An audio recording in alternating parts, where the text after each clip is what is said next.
舊衣呢度，的士佔比埋都仲多。剩翻80、90、80。速度我都快更少一多车嗰度嘛。有這個ISO。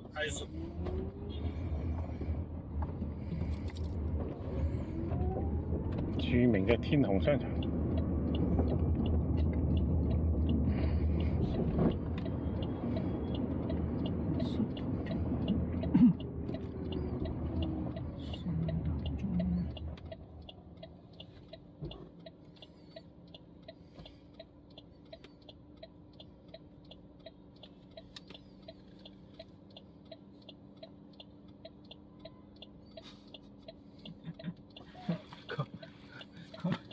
嗰棟夾喺中間真係，真係攞膽啊！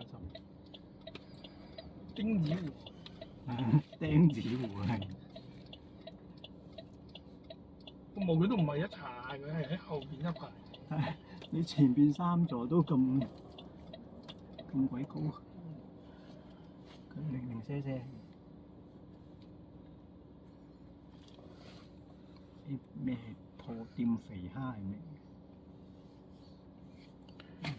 一點方向。咖啡廳。咩啊？燒烤喎。唔知係咩？燒烤啊！哦係啊，細啊。但係個名都唔攞埋，咁搞嘢。點肥蝦？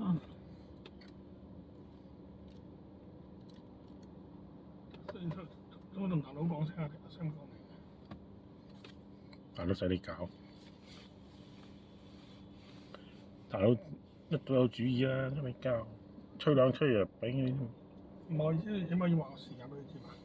佢點知我哋嘅？瞓低酒店先話俾佢到酒店咯，咁簡單嘅。你話俾你酒店做咩？我日日話俾佢知，我哋今日見到佢 K。佢 K 啊，佢 K 係 K。問佢食唔食晚飯啊？呢個唔使問啦，佢自己肯定。如果係就肯定佢自己嚟啦。如果我哋食晚飯，佢點會咁肯咁早嚟？出門口啦，如果已經上唔係呢件事。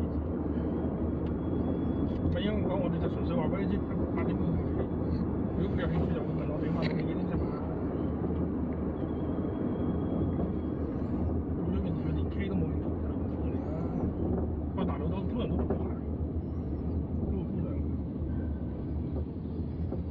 內周我內周唔我。